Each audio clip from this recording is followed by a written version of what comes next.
Hello, in this video I'll be explaining lesson 8 that talks about the recruitment, selection and training of employees. We're going to be focusing on the HR department, human resources department. So, the work of the human resources department, also recruitment and employee selection are the most familiar roles of the human resources department, but there are several others. So when we are talking about the human resources department, usually we refer to two main roles, and they are recruitment and employee selection. So what do I mean by recruitment? So as a, let's say, a manager in the human resources department, or we can refer to it as the HR department, so they do the recruitment part. The recruitment is the process of from identifying that the business needs to employ someone up to the point in which applications have arrived to the business. So they do this kind of process, the recruitment process, when they announce that there's, let's say, a specific need for an employee in this specific position, all the way till the point where applications and people are applying for this specific job. And also the second, let's say, well-known role is employee selection. The HR department is responsible for the employee selection, and it is the process of evaluating candidates for a specific job and then selecting an individual for employment based on the needs of the organization. So I will evaluate all the candidates, all the people that possibly they are, let's say, perfect for this job, for this specific job, and then I will select the individual or one employee from these candidates who is gonna, let's say, has what it takes for this job, and let's say it's gonna let satisfy the needs for this organization.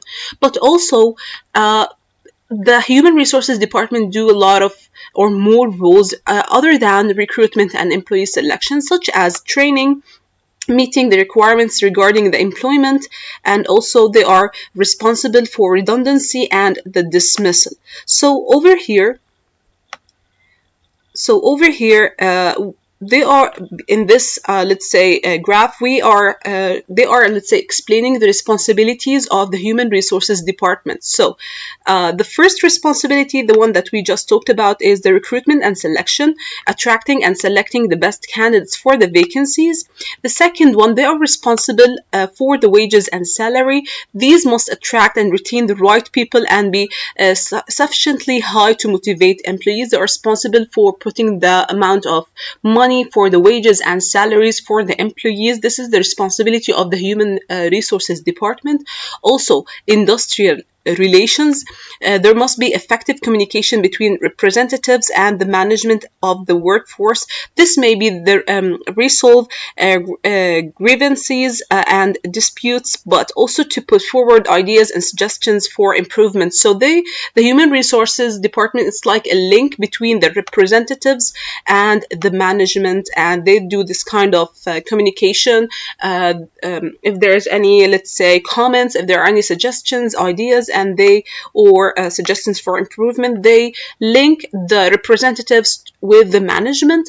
The fourth responsibility is training programs, involves assessing and fulfilling the training needs of employees. This should be linked to the future plans of the business. So the HR department, they are responsible for making the training programs and also assessing and fulfilling the training needs of the employees. So if there's an employee who needs training, the HR department is responsible for putting this employee or for this employee in the, let's say, appropriate training program or the needed training program.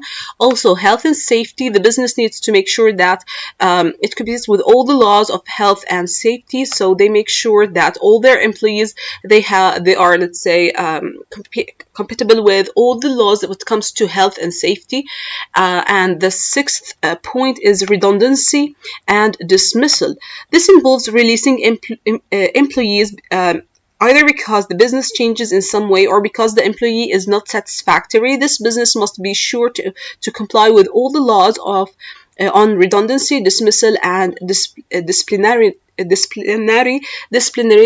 matters. So if one of the employees wants to leave the job, or he wants to be dismissed, or the business wants to make this employee redundant, they must, let's say, do all the, let's say, legal matters when it comes to dismissal, and if one of the employees the business is not satisfied with or from his, let's say, work, they will do the, let's say, the legal process when they are letting them go.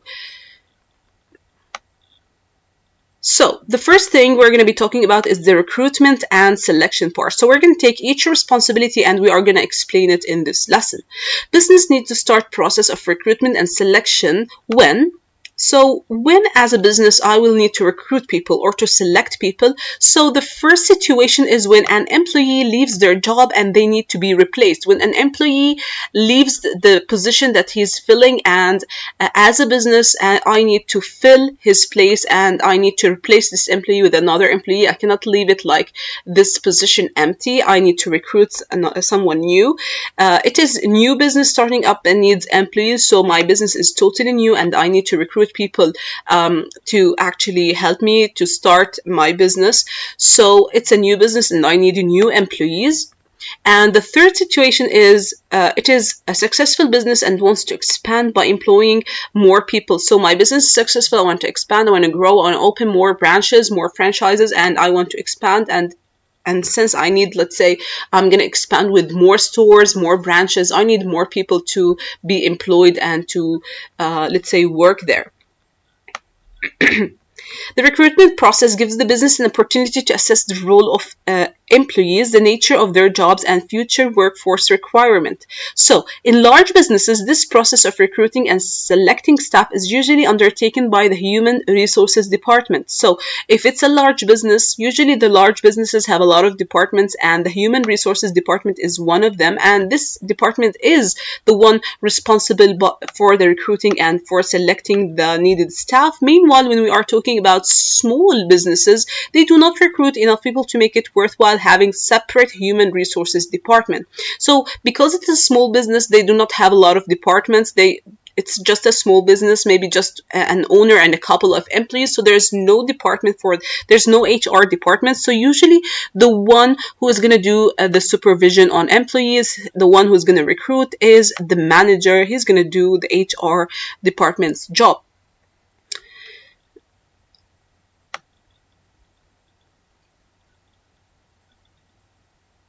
So, the more important the job is to the business, the more technical and senior the position, the more careful and time-consuming the recruitment selection process will be. So, we are going to look at the job. If this job is important, and I have to be careful when it comes to selection of the let's say, the employee, so I have to be more careful and I have to take all the time needed in order to select and recruit the needed employee, because it's an important job, it's an important position, so I have to be careful. So over here we have the recruitment process.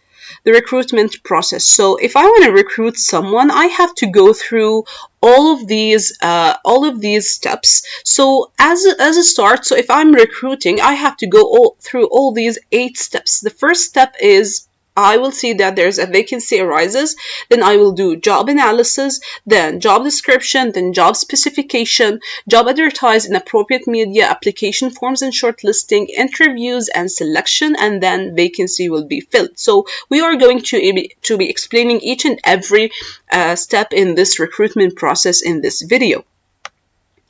So let's start the recruitment process, starting with the first one, which is job analysis and job description over here. So there's a difference between job analysis and job description, so I need you to pay attention to know the exact difference between them. So when I say job analysis identifies and records the responsibilities and tasks relating to a job. So if I'm doing a job analysis, I'm analyzing the job itself and I'm recording all the responsibilities and tasks related to this job. I'm analyzing the responsibilities and tasks that must be done by the person who is going to fill this job. And job description, it outlines the responsibilities and duties to be carried out by someone employed to do a specific job. So here I'm just describing the job. Here I'm analyzing the job. I'm outlining the responsibilities and duties to be carried out by someone employed to do a specific job. We're going to be, let's say, explaining more about the difference between job analysis and job description over here. So, the first stage of recruitment process is to carry out a job analysis to study the tasks and activities to be carried out by the new employee. So if the business is recruiting an employee to fill an existing job, an outline of the duties for the new employees will be easy to draw up and may already exist. So if the job it's an existing position, something that's already there, so I don't need to have to, let's say, do this kind of analysis or from the beginning. It's already there, it's already outlined, and it's already, let's say, been drawn up, and it already exists, so I don't have to do it from the beginning. It's already there.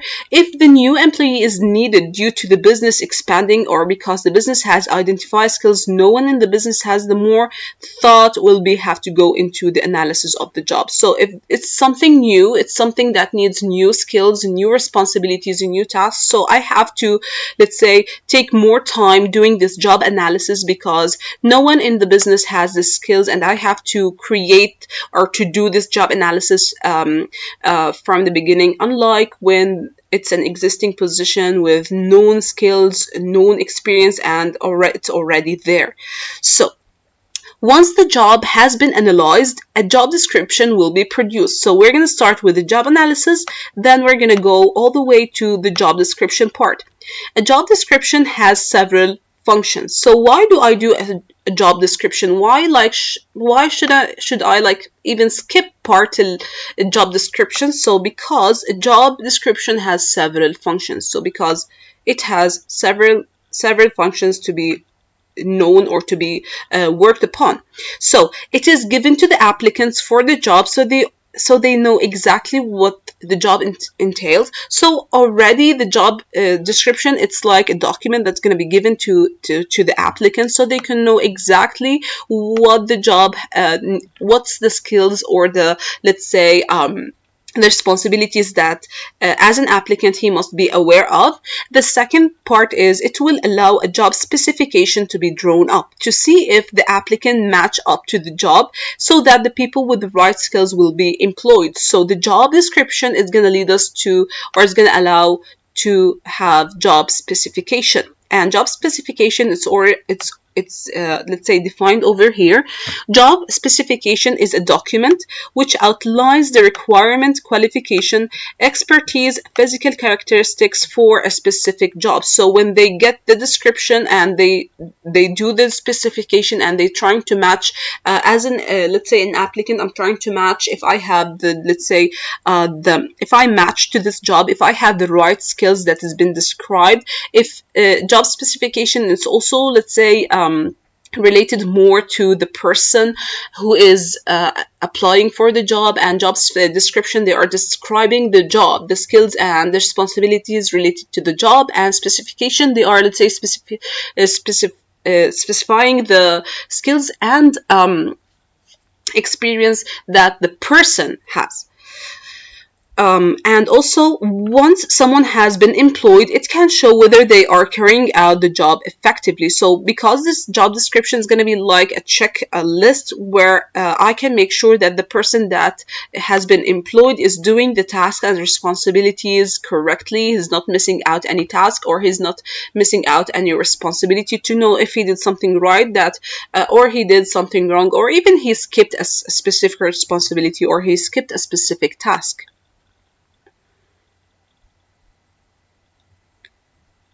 So when I'm in the imparted job description often also contains information. So when I hand the job description for the applicant, also I will be describing several things. The first one is the condition of the employment. I'll be describing the salary, hours of work, the holidays, the pension scheme as staff welfare, the training that will be offered during the years he's going to be working in this company, and also if there is any opportunity for promotion. And all of these information are going to be added to the job description part, aside of all the responsibilities and tasks. Now, job specification So once I did the job description, I showed this, let's say, applicant the qualifications and qualities necessarily for this job.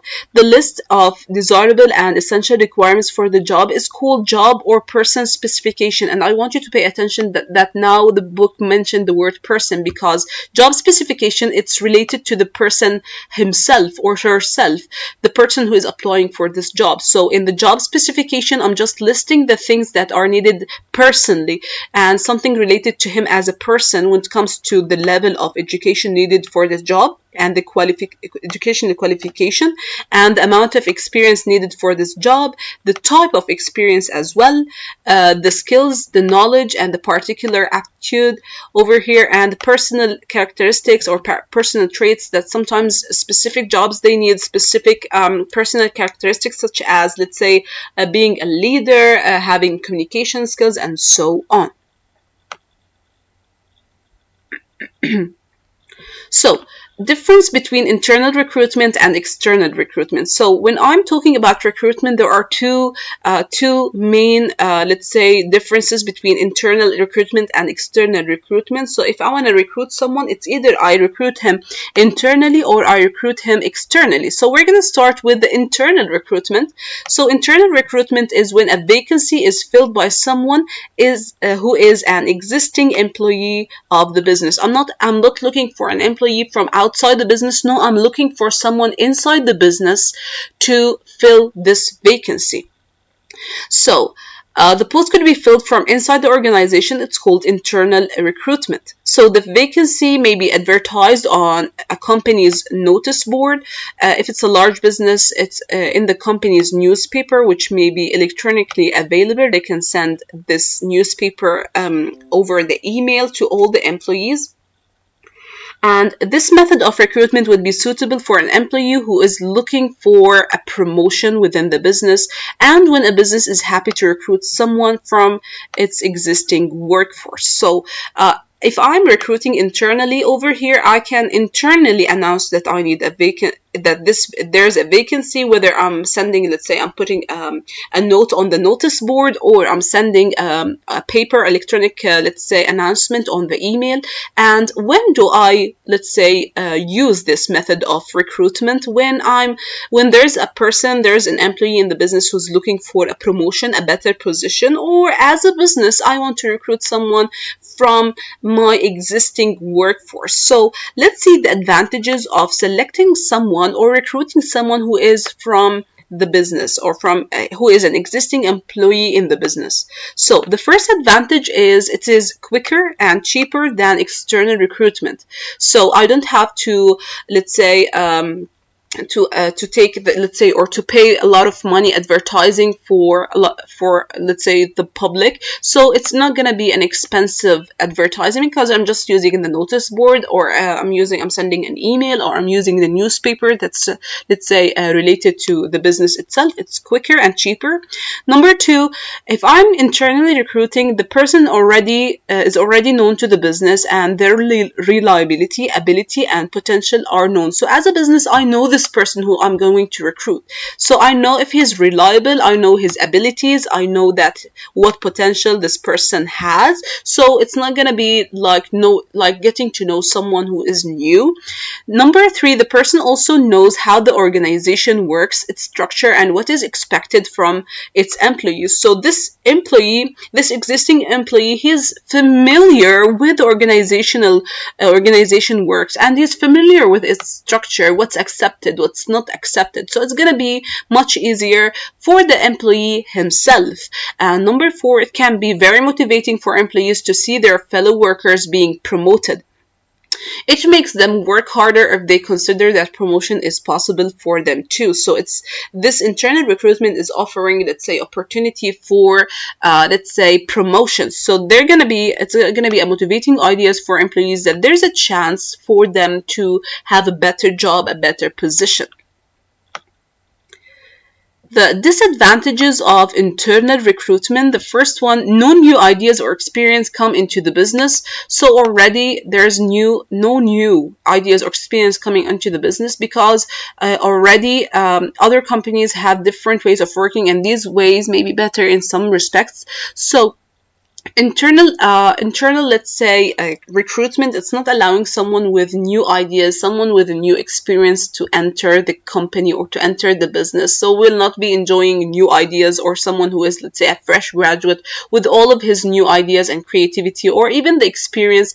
If I'm like recruiting someone who has only experience in this specific business, I will not gain, let's say, or to be able to benefit from his experience in other companies. There may be rivalry among existing employees and jealousy towards the worker who gains the promotion. If I have a lot of employees who are applicable for the job, so there are going to be some kind of jealousy. Why did I choose this employee? Why I didn't choose that employee?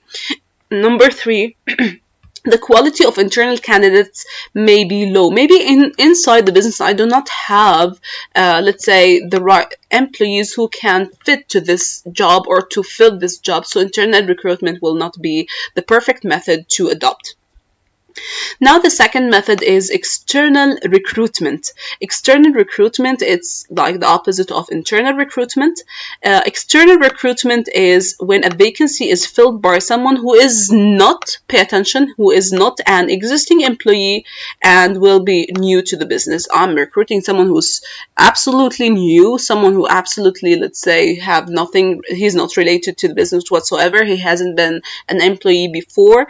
So when I'm externally recruiting, we have a lot of ways to announce that we have a vacancy, to advertise the vacancy beyond the business itself. So when a business plans to recruit externally, we have to advertise that there's a vacancy. We have to tell, let's say, the public that we have a vacancy if you are interested. So in external recruitment, the advertising for the job is going to be done in several ways. Number one, by doing the local newspaper, national newspaper, specialist magazines, online recruitment sites, and recruitment agencies and centers run by the government or job centers. So when I'm talking about the local newspaper, these are often used for advertising vacancies for jobs that do not require high skill levels, such as a clerical office or manual factory position. It's likely that many people locally would fill these vacancies. So if I'm using the local newspaper, I can announce only for the vacancies that do not require high skills. Anyone can fill this vacancy. National newspaper, these are usually used for senior positions, more important positions. I will use the national newspaper where there may be few, if any, local people have the right experience and skills and qualifications for this job. So national newspaper are read by many people who live in different parts of the country and by people who live in other countries who can access to the newspaper online. So if I'm like announcing a position that is critical, that needs a specific qualification, specific experience, the national newspaper is the right way to advertise this vacancy. Specialist magazines, these will usually be used for specialist technical employees such as scientists. These people will read the specialist magazines and see the advertisement. If I'm advertising for a specific, let's say, department, for a specific major, for a specific specialty, I will post, or I will, let's say, announce this vacancy in specialist magazines, because the people who are interested in this specific industry, in this specific, let's say, department, will be reading this magazine. Online recruitment sites such as LinkedIn, these offer the ability to create online job adverts for vacant positions in the business. They can be searched by job seekers through their networks. So like if I want to have more people looking at the vacancy, or I want to let's say to announce the vacancy in a wider let's say way, I can use this online job adverts, because like as they mentioning here, LinkedIn, it has millions of members worldwide. So a lot of people, they're going to be aware that there's a vacancy, and vacancies can be recommended to potential candidates through jobs you may be interested in features. So because this online website is going to link, let's say, this vacancy to the people who has experience in. Recruitment agencies, these are specialists in recruiting people. They are agencies that their main job is just to recruit people or linking employees to the right vacancy. They will advertise usually by means of their website, or they even interview people for many types of the job. They hold details of qualified people looking for another job when a suitable vacancy arises. So the recruitment agencies, they are basically agencies who know a lot of details about the vacancy, and as well they have all the information about all the people looking for a job, and they're trying to link the candidates with the right company or with the right business who is offering the specific vacancies. They make sure that they have the right skills and they have the right qualification experience for the specific job. So basically they are linking the vacancy or the business with the applicant.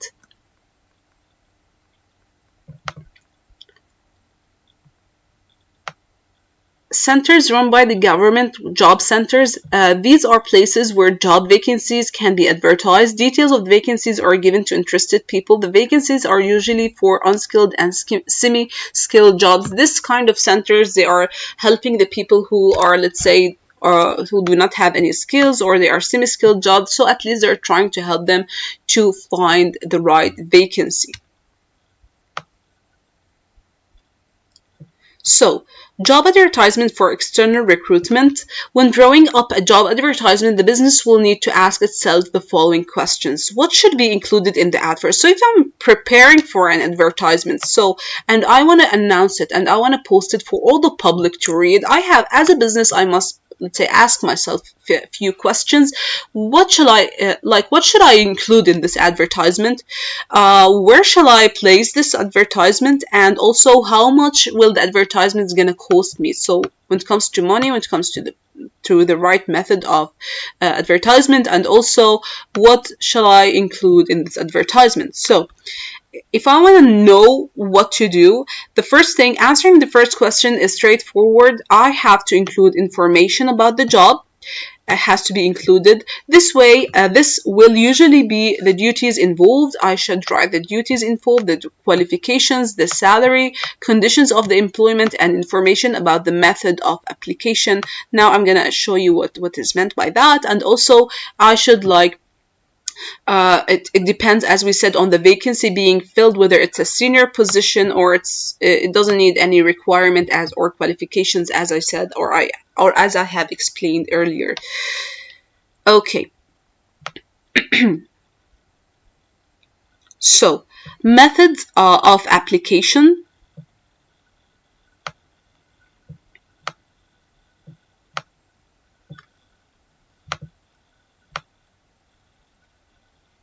So I prepared the job advertisements. So the job advertisement required the applicant to apply in writing. So if the applicant saw the advertisement and he want to apply for the job because he saw that he has the right skills and qualifications, then it's time for him to take the next step. So they should write for the business, and they have to fill an application form, or by writing a letter of application and enclosing a curriculum vitae, okay, or a resume. So what is a CV? So they said, okay, you can send us your CV. A CV is a summary of a person's qualification, experience, and qualities, and is written in a standard format. So this is a CV that the applicant will write everything he has learned through years, or the experience, or where did he work, what is his experiences and qualities, and also a business will use this application form, will use the CV to see if this applicant matches with the job specification. The applicants who are closest match will be invited for an interview. So the HR, we're going to see the CV, they're going to see if this applicant, let's say, has what it takes to fill this vacancy, then they're going to invite him for an interview in the selection stage. So a short list will be drawn up for the best applicants. So if the CV that this applicant is going to fill or to send forward the HR of this company, this CV must have a lot of details such as name, address, telephone number, the email address, nationality, education and qualification, the work experience, the positions or of responsibility, the responsibilities that this person was, let's say, responsible for, his interests, and also names of addresses of referees for references, which they are the names and addresses of people who this applicant worked for before. And over here, the letter of application should outline briefly. So it's also called a cover letter. So after sending the CV, they should do something called letter of application. And letter application, it's like a document that where the applicant explains why he wants this job and why they think or they feel that they are suitable for this job, and both of these forms will be sent to the HR department. Application forms are sometimes completed in place of the CV and usually ask for the same information. They may sometimes ask for other information that's specifically relevant to the job. So aside of all of these things, sometimes the HR might ask for more information if there's a specific thing that's related to the job, maybe specific skills or specific, let's say, educational qualification that is needed. Many job application forms are completed online, so I can send my CV online as well.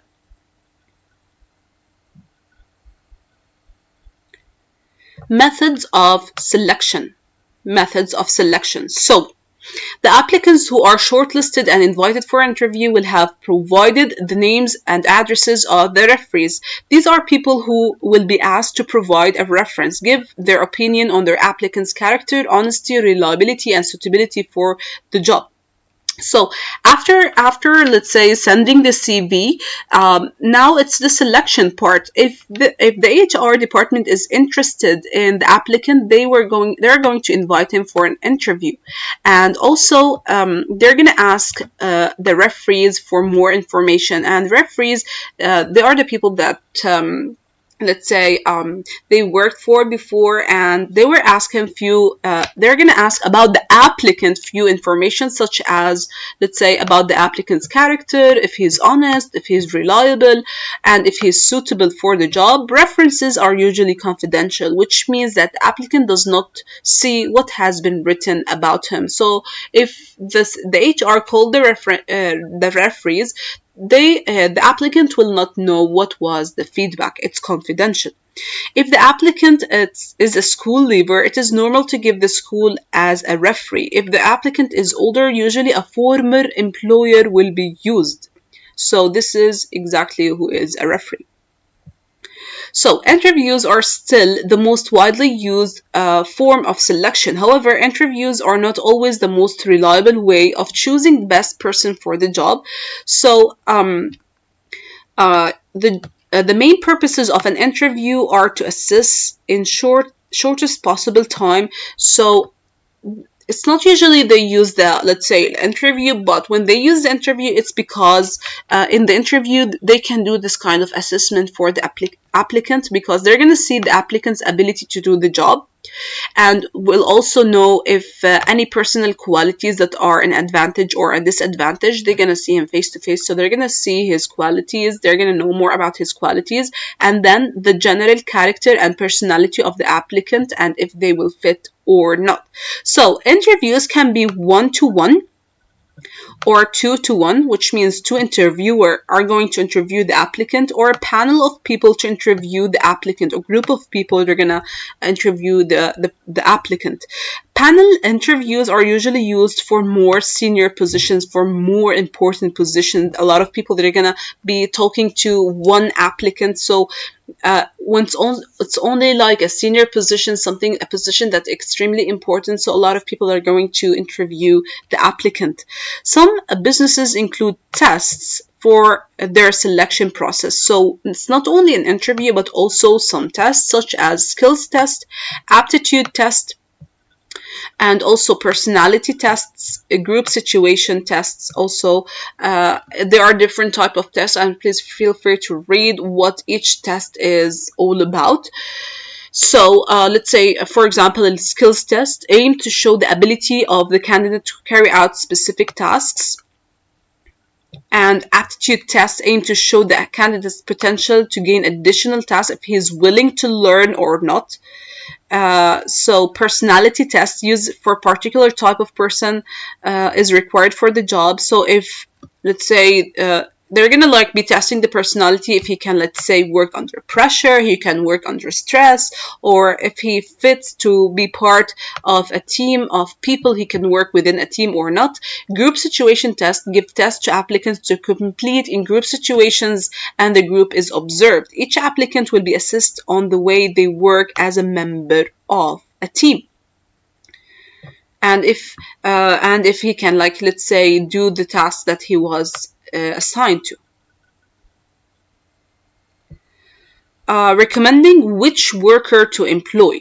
So, let's say you should now understand the process of recruitment and selection. The final decision of which workers employ depends on several factors. So, if I want to, let's say, employ this person, on which factors I will be focusing more as a someone who is recruiting this employee. I will be focusing on the work experience, if he has experience or not, he's a direct experience with what I'm asking for in the job or not.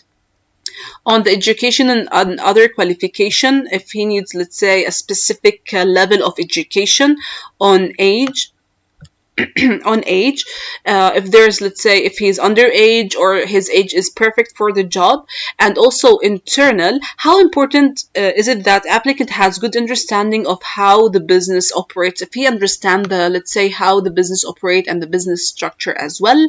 External, how important is that the new worker has experience and skills gained from outside the business. So I will see, or I will choose the employee based on if he has, let's say, experience gained from outside the business.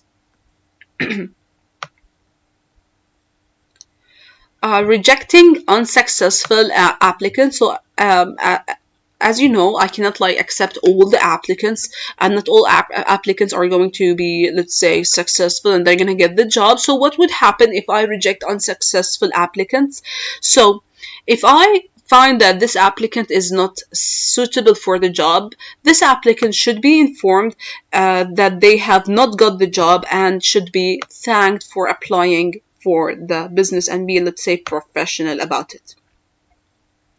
So everything we just said is being summarized in this schedule, and I want you to read it carefully after you're done, let's say, studying what I said or what I been teaching in this lesson. Please pay attention to this schedule. All right, this is part 2 of this lesson. There is part 2 as well. Study well. See you in this next video.